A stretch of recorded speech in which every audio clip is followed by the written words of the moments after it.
Welcome back to Catholic Cinema Crusade. I'm Nick Olzik. I'm Violet Olsick. And this is episode 52, and today we'll be talking about our top 5 movies for Lent, so stick around.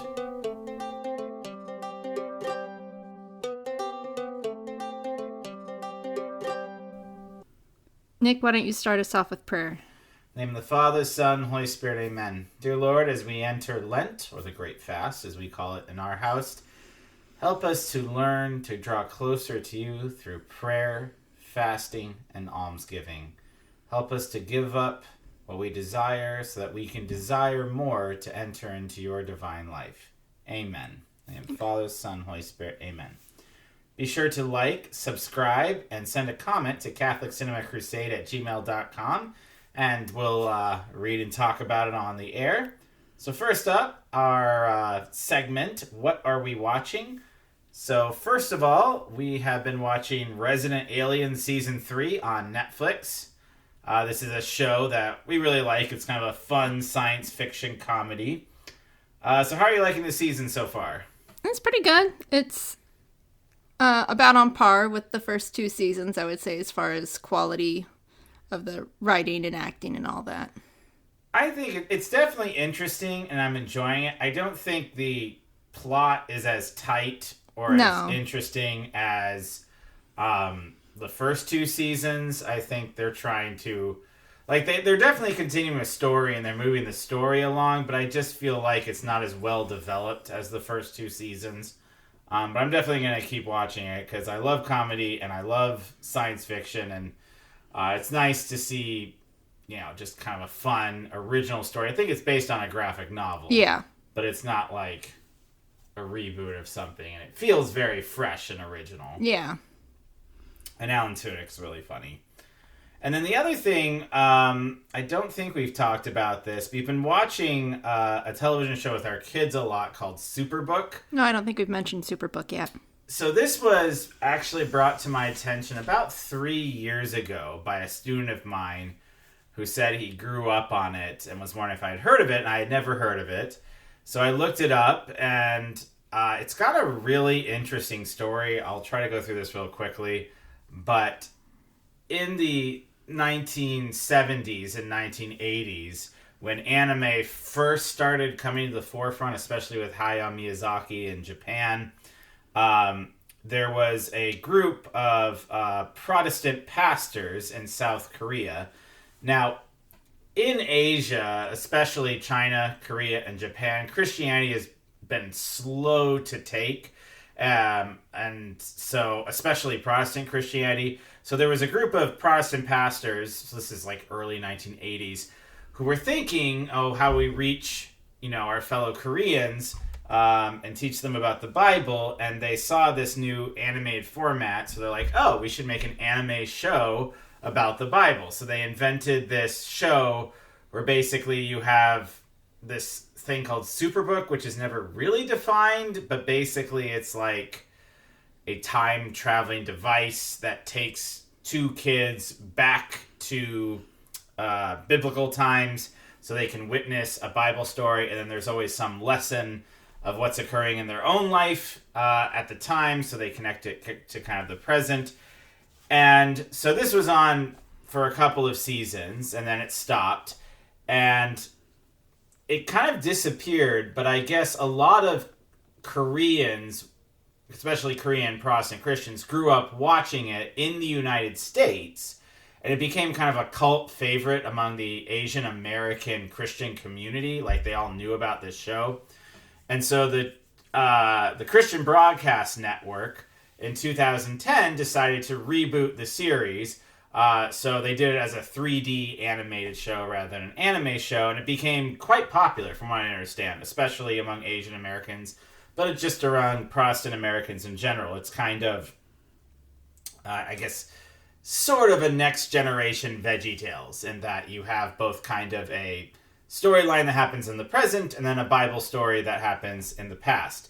And I have to say, I'm actually really impressed. Every episode I've seen, some episodes are better than others, but every episode has been very faithful to the Bible, connects it to the moral lessons well. The kids really enjoy it. The animation's a little bit rudimentary, but it's not terrible, especially for, a Bible kids show. It's fun. There's this robot they always take along with them for comedic effect, and sometimes there's some really funny jokes. But what I especially like about it is their willingness to tackle tough topics in the Bible and be deliberate about what's happening, but in a way that still makes it accessible for kids. So, for example, and they have over 100 episodes, and they sometimes get really obscure. Like, there's an episode that deals with King Uzziah and the siege of Jerusalem, and the Assyrian king Sennacherib, who's going to take it over. And, of course, if you don't know the story, God tells through the prophet Isaiah to King Uzziah not to resist, to basically stay behind the city walls of Jerusalem, to not raise his army, just sit there and wait, and God will take care of everything, which is a really weird military order. So King Sennacherib surrounds Jerusalem. They're going to besiege the city. He's got 100,000 soldiers. It looks really bad for the Israelites. And then King Sennacherib goes to bed. He wakes up the next morning. He stretches, looks at his tent, and everyone is dead. Just the entire army died the night of. And I love in the Bible it says he packed up, took his things, and went back home. In other words, he just noped out of there. He's like, I'm not dealing with this. Something's going on. And they do this episode, and they actually show this. They have the angel of death come and kind of enter into a tent, and you hear someone scream and then enter another tent. And so, like, they actually show this happening, but it's not, like, overly graphic or gory. They don't dwell on it. Or like when John the Baptist dies, they actually mention that John the Baptist gets his head beheaded, but it happens off screen. But they don't gloss over it and just say, oh, I wonder what happened to John the Baptist. What a swell guy. You know, they actually say that he died for his faith. And this is a moral lesson for the kid to be willing to, if John the Baptist gave up his very life for his faith, he can do this little thing for his faith. So I really like it. What are your thoughts on Superbook? I think the lyrics capture it perfectly, that of the lyrics of the theme song. So the word is still alive, the word is for all time. Hosanna, sing Hosanna, the word is still alive. Hosanna, sing Hosanna, the word is Superbook.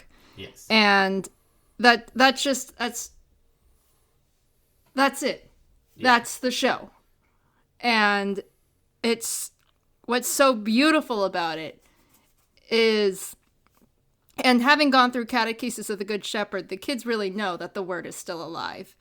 But I like that this is just another way to show them the word is still alive, because you've got the kids they're actually kind of in the future.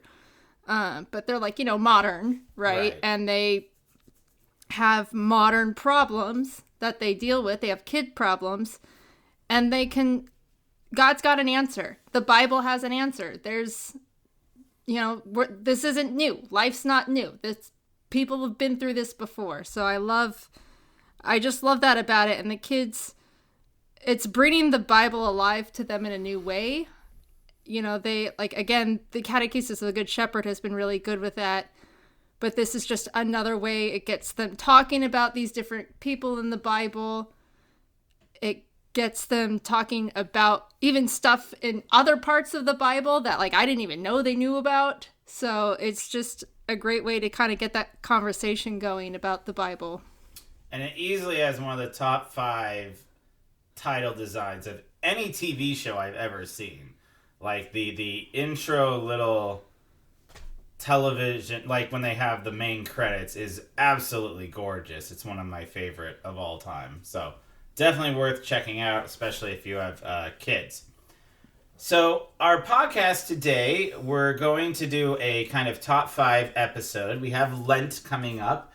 For us in the Byzantine Catholic Church, we call it the Great Fast. It actually starts tomorrow on Monday the 3rd. For all our Roman Catholic friends, it starts the 5th, which is Ash Wednesday. So we're just going to go back and forth and kind of mention our 5 films that we like for Lent. The way that I personally define this isn't so much like this is a Jesus film that's going to show the passion of Jesus, although that's perfectly fine. But I defined a Lenten movie as a film that enters into the idea of fasting and penance and suffering for the sake of the gospel and suffering to become a better person and willing to give of yourself for the good of your neighbor, but also for your own spiritual development. And I'll say right off the bat that the first one that came to my mind was The Passion of the Christ. I mean, this is a film that is about the Passion itself. And it's such an obvious choice that I actually made a decision to set it aside. So I'm not going to do The Passion of the Christ. So it's on my top 5. I watch The Passion of the Christ during Holy Week every year. It's absolutely fantastic. It's a brilliant, beautiful film.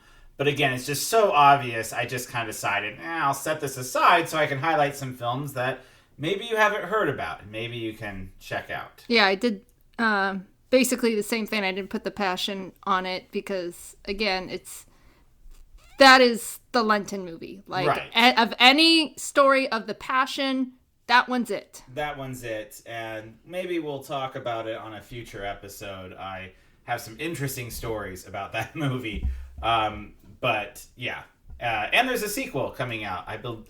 They're either in the stage right before when they're starting filming, or they might have already started filming, if I remember. But I remember Mel Gibson said they finished the script, they were in pre-production, and I think they started filming, but I'm not sure.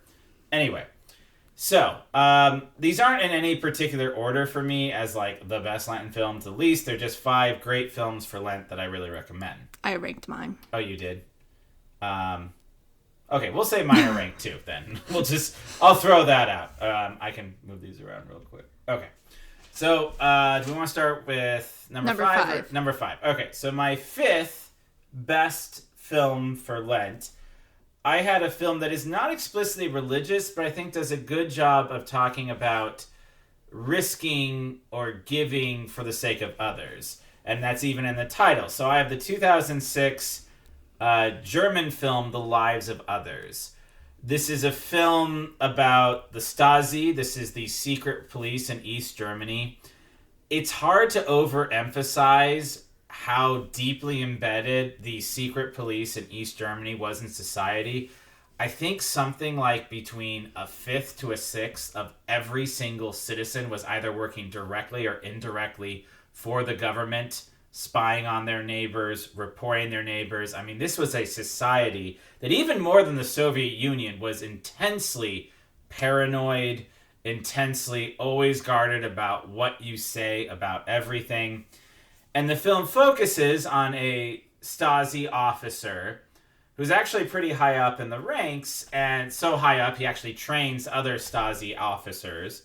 He's given the task of spying on this artist who may or may not, be involved in some, Western activities. And so he bugs his house and he sits and records and transcripts. And I won't spoil too much of the plot, but basically he comes to the conclusion that what this artist is doing is really good and necessary, and the people he works for are really corrupt and evil. And he makes a decision, not publicly, but in a very gentle way, to misguide people, to save this artist who's trying to escape from East Germany into West Germany.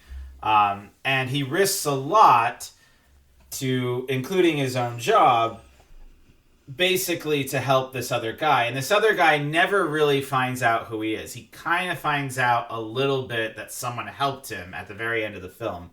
But it's a gorgeous film. It's a really taut thriller. It reminded me of The Conversation with Gene Hackman. Just, so a lot of it is just him listening and recording things and then, playing it back.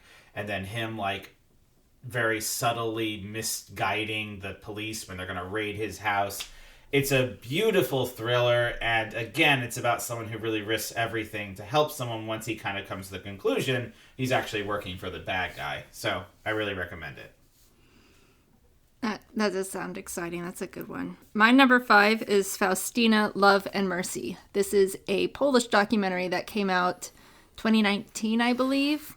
And it's about Saint Faustina and Divine Mercy.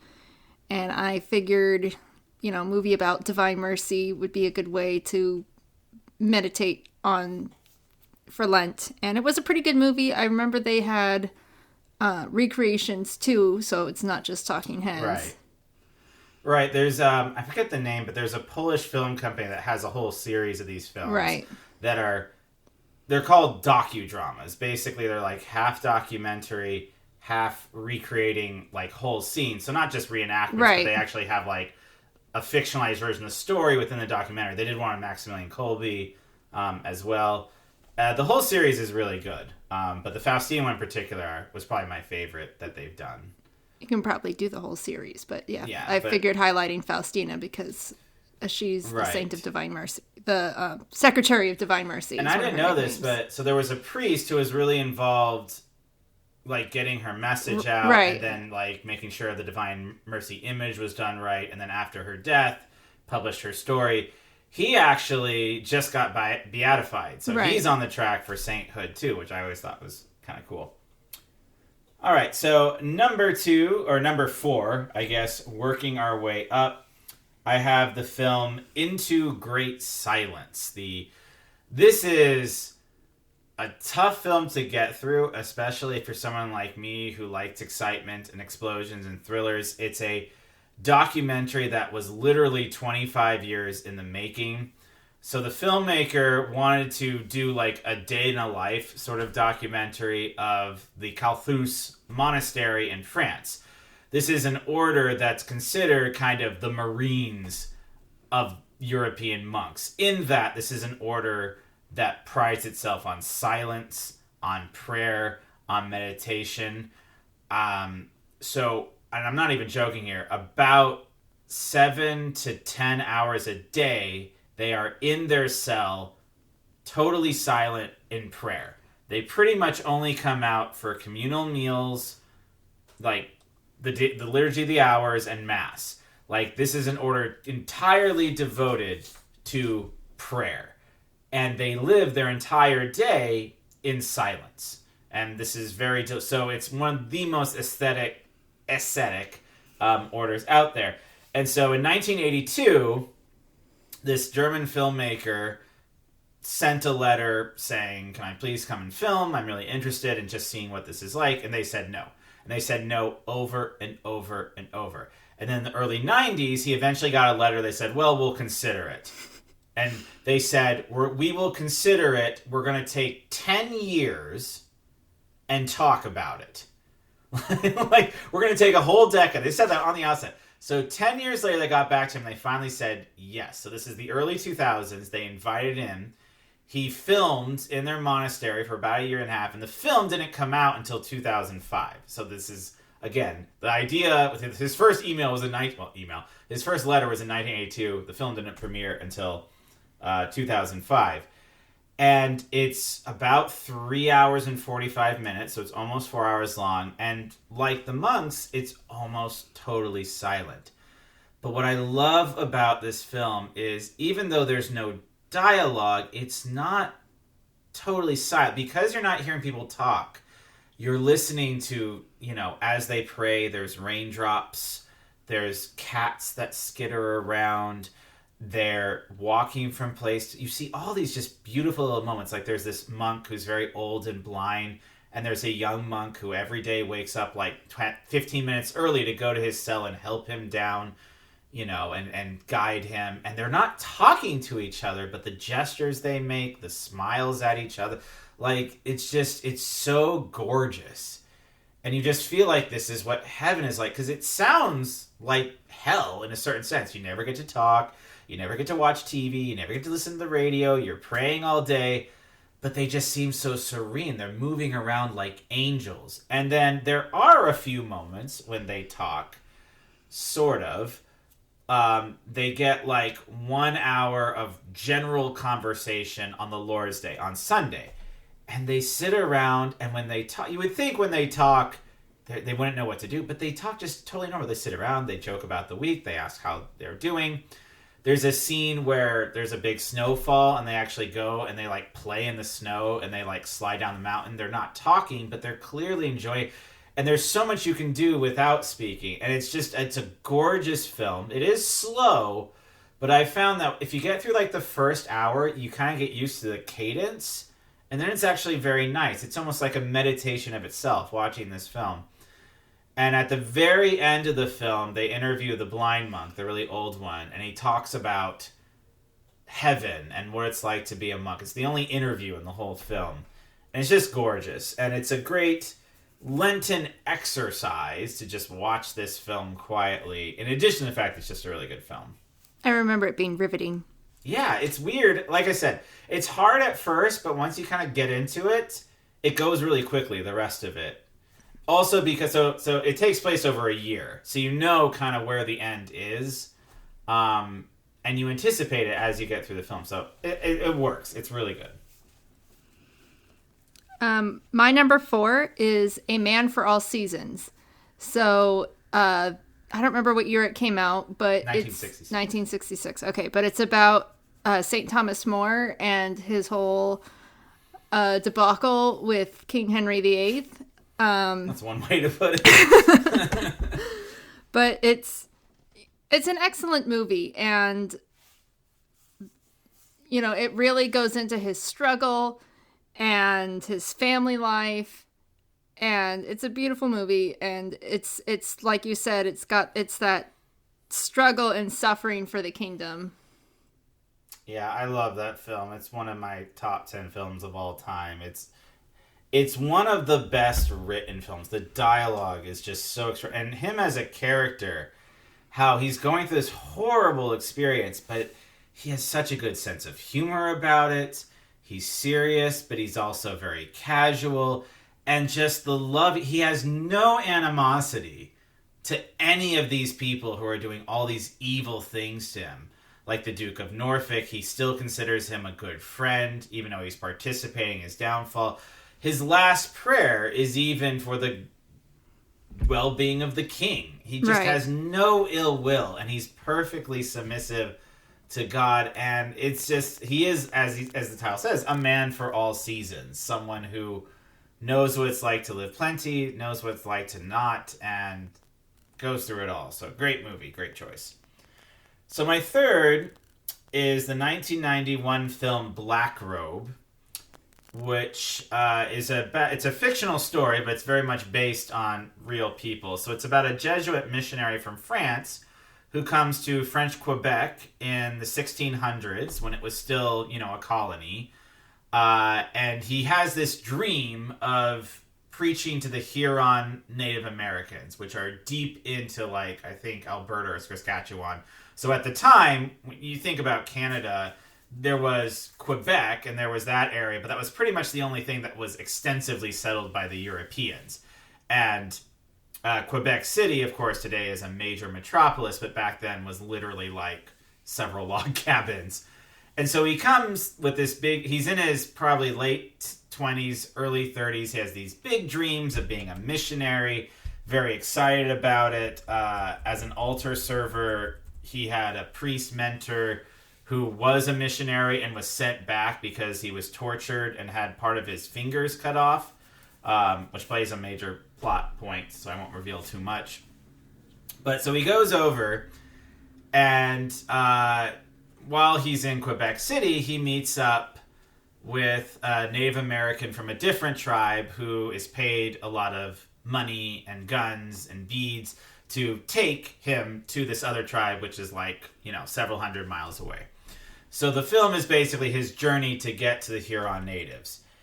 And it is a horrible, horrible journey. All kinds of terrible, awful things happen to him emotionally, spiritually, physically. So he has this younger friend who's thinking about being a priest, and so he's all excited to have this friend.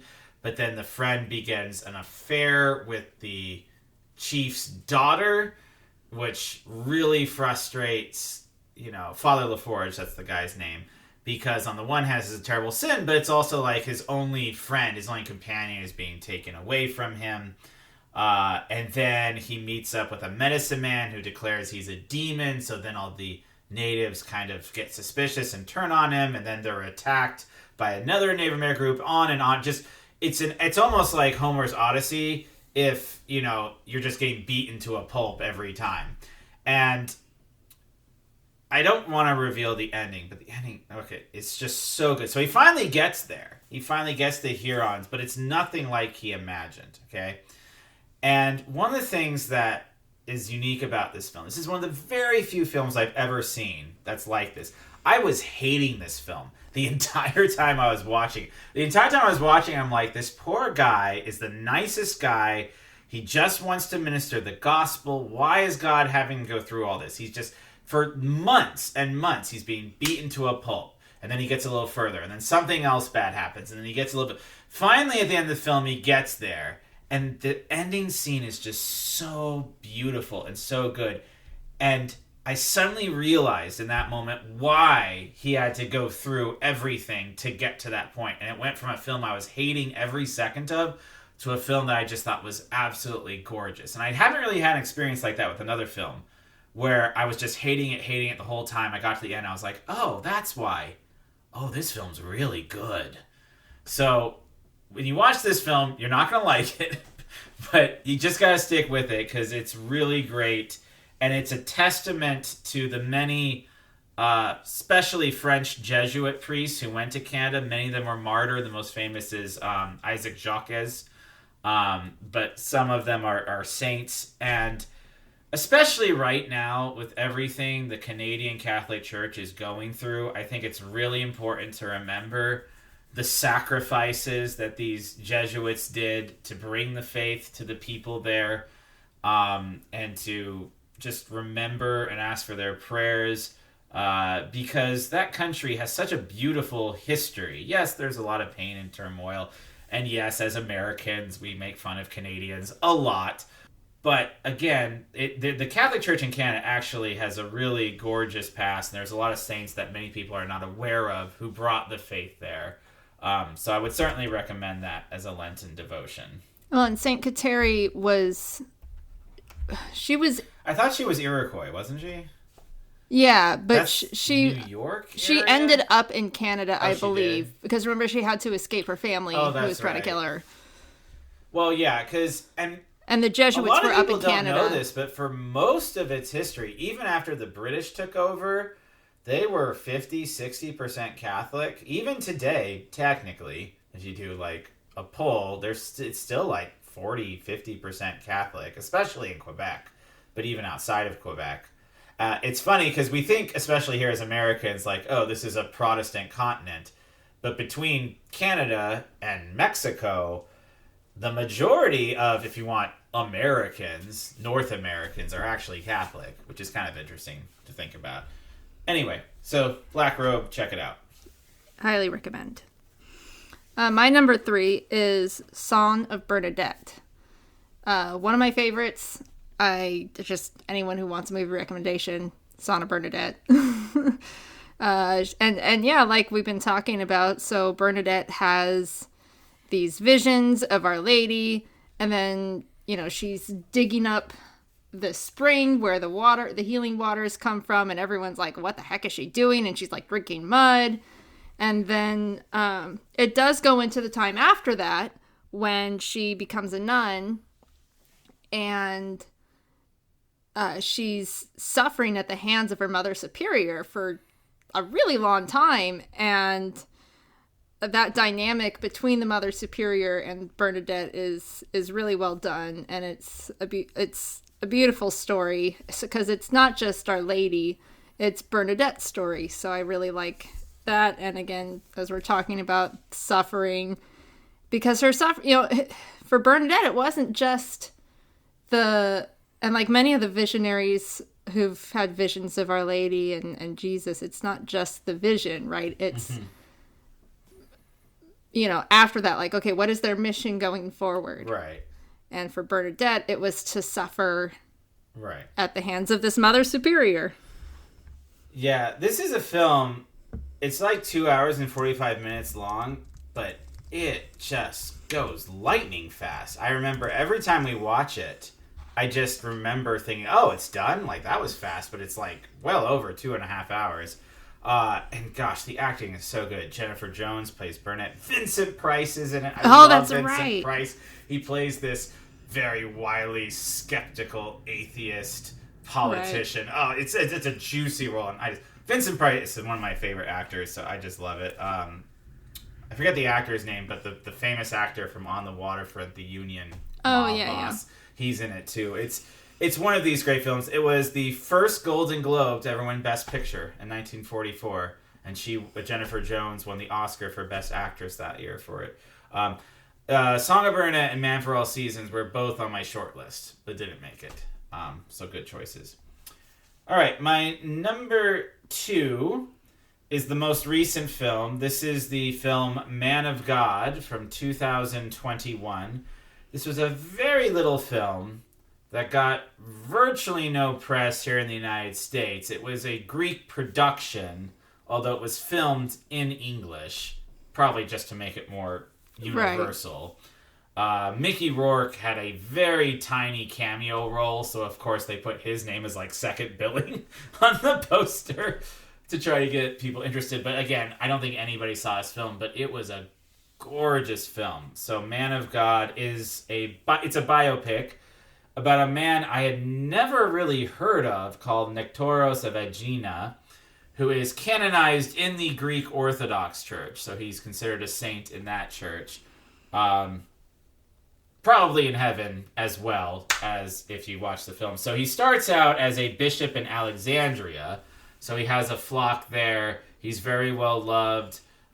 He writes lots of sermons. He's considered a very down-to-earth pastor. There's this great scene in the early in the film where he's walking through the marketplace and he's saying hi to people and everyone's saying hi, Your Eminence. And there's a Muslim man who comes up to Bishop Nektoros, and he says, I pray, will you pray for me? And he says, I'll pray for you, because he has some illness. And then later on, the man comes back and he says, praise Allah, because he's Muslim. This is, Cairo. God heard your prayers. And he turns around and says, no, God heard your prayers. And it was just this little beautiful moment where he kind of turns it around to even this non-Christian and offers prayers for him. But he has this calling by God. So there are several things happening all at once. But so he's bishop there, but he's called to I don't know how this works in the Greek Orthodox Church, but basically he is called back to mainland Greece for a very big promotion, one of the top bishops in the country. But because this is such a prestigious job, there's all these forces that are kind of against him. So they're starting rumors about him and scandals about him, and it gets so bad that he actually has to resign his post, even though they're totally false. So he thought this was God's calling, but he's like, okay, maybe God's calling me something else. So he decides to start a convent. There's this group of nuns who want to start a new convent and help other people. So he becomes their spiritual mentor. And then for some reason, the same people that were after him for the bishop job decides this is actually a fake thing, that maybe he's abusing the nuns, that, he's starting his own little cult. So then they attack him there. And it's just this poor guy who's the nicest guy on earth, who just wants to love God and do what God wills. And he's just being attacked over and over and over again. He's made the head of a school, and then all the teachers try to undermine him. And again, he's the nicest guy in the world. I just wonder, why are people attacking him? But it's that jealousy. It's that holiness. You see, that people are just upset. That one of the things that I've come to the conclusion with is some people, when they see holiness, they admire it. But a lot of people see holiness and it's a threat to them because it's living proof that you can do this, that you can actually be a saint. And so they don't like people who are holy. And he just lives this amazing life of great suffering. But in the end, he dies with a smile on his face. And it's a beautiful film that goes through the events of his life. And I didn't know this, again, when I saw it, but he actually wrote one of my favorite hymns to Mary, Agnique Parthe. It's one of my favorite hymns that I listen to actually quite a lot. And he actually wrote it. And as I said, so he died in the 1920s. He's been canonized by the Greek Orthodox Church. Again, a small film that really didn't go anywhere. I think you saw this with me, right? Yeah. So, yeah. Yeah, it was good. And yeah, especially when he's like starts this convent and then the rumors start up again. You're just like, this guy can't catch a break. Right? All right. So what's your number 2? My number 2 is the 1997 DreamWorks movie Prince of Egypt. I like this movie for Lent because it's about the origins of Passover. It's one of the most beautifully animated movies, and everything about it is just so beautiful. The animation, the music, obviously the story. So I really like this one for Lent, and I think that I don't know if the kids have seen it, but I think they have. probably it's worth watching again. Yeah, it's a great movie. The songs are gorgeous. The story's gorgeous. It tells the story of Moses really, really well. One of the best anime films of all time. For sure. It wasn't technically DreamWorks first, but it was the first one that really put DreamWorks animation on the map. Because the first one was actually this film called Ants with Woody Allen. Did you ever see that? No. It was not very good.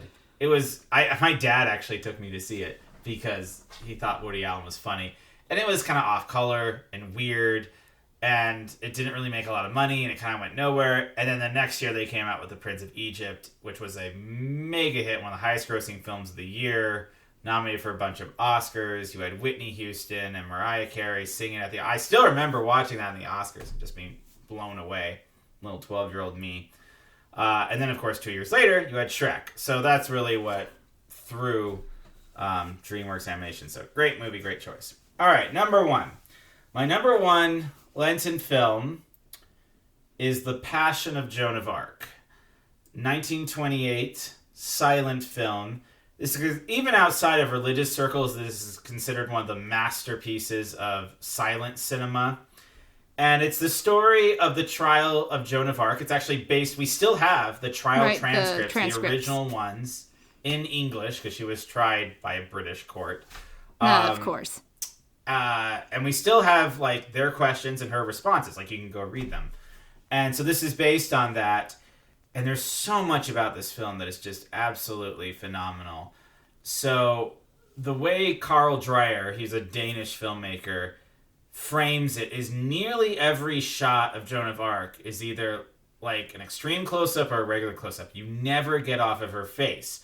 Now, sometimes it'll go to the people who are putting her on trial or asking her questions, but every time you see Joan, it's always like right in her face. And so you just see the emotion. And in the trial, it's kind of like A Man for All Seasons. There's a trial at the end of that film. They're constantly trying to trip him up. So the story is, of course, you know, she led an army to get the British out of France. She ended up being captured, taken to Britain, and put on trial. And it was a show trial. They even, fun fact, excommunicated her, the bishop of whatever British town she was in.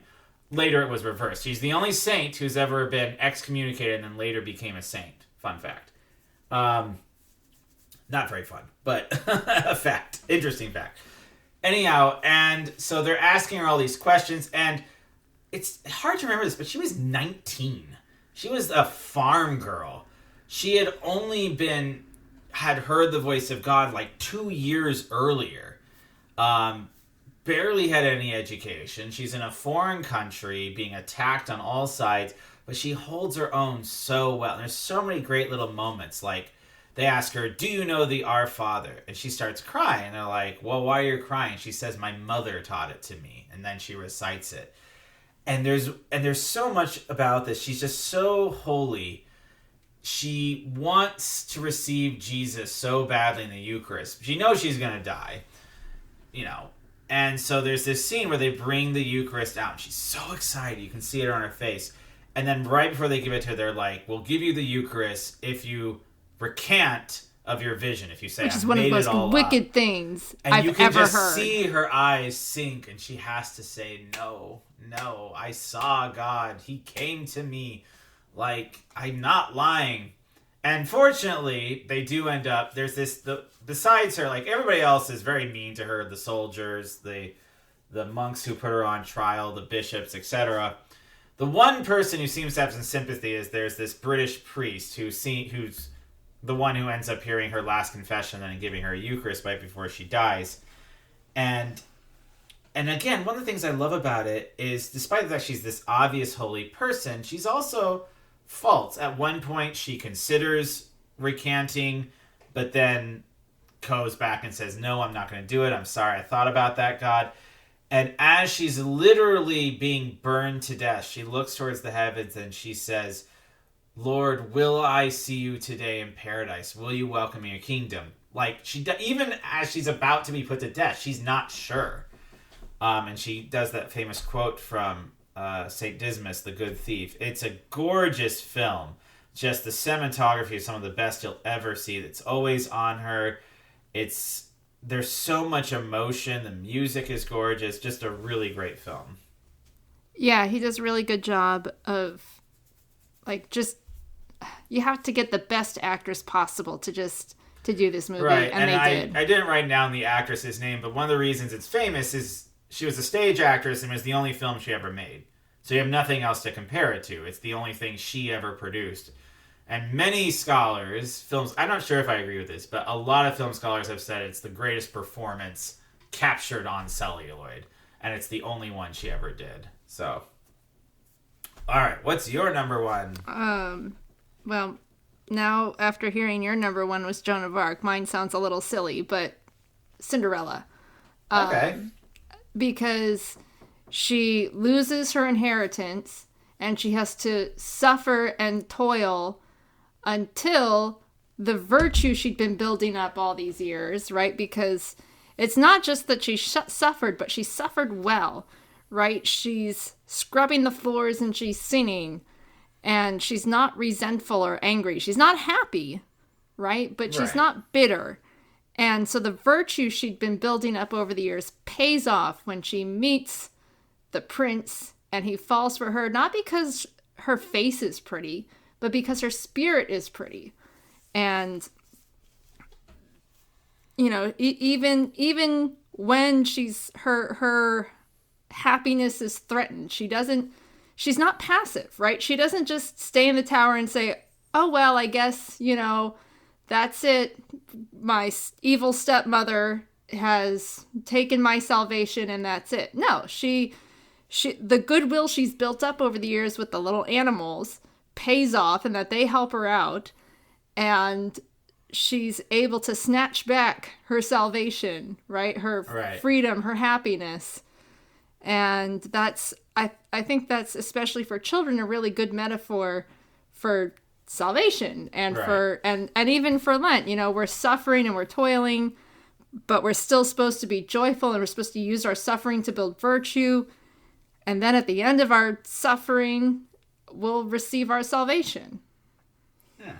What do you think about the 1950 version versus the 2015 version? I wasn't even talking about the 2015 version. Well, no, I assumed you were talking about the Disney one, but I mean, it was. I thought they did a decent job actually, and she has in the 2015 version, as she's leaving the evil stepmothers, there's this moment where Cate Blanchett lashes out at her one more time, and she looks at her and she says, I forgive you, which makes her even more mad. And she has, I don't remember the exact quote, but she basically has this very short speech where she says, you were very evil to me, but I forgive you, and I don't hold any ill will against you. And then she just kind of leaves her in her self anger that she couldn't break her spirit, basically. Like, all of her ill will towards her ultimately manifested in nothing. It was a really nice little moment. I like the original better. Yeah. It's just a classic, and it's gorgeous, and it's done really, really well. And I love that the cat's name is Lucifer, which is always really funny. Lucifer me. But I actually thought the 2015 version, because not every Disney live action adaptation is all that good. But I actually thought they did a decent job. Yeah, it was. It's not as good, but it has the right spirit. Right, it has the right spirit, but it's also different enough that it's worth making. Right. And obviously, her dress with all the butterflies on it is stunning. Yeah, No, it was a really beautiful dress. So those are our choices. What choices would you add to the list for Lent that you think is a good Lenten devotion sort of film? Please comment with your please let us suggestions. know what movies you think would be good. And if you comment to CatholicCinemaCrusade@gmail.com, we'll read on the air and we'll talk about it. Make sure you like, subscribe. We hope you have a very blessed Lenten season. We hope it's very productive for you, that you choose prayer, fasting, and almsgiving according to whatever your station is in life that brings you closer to Christ. God bless you, and have a wonderful week.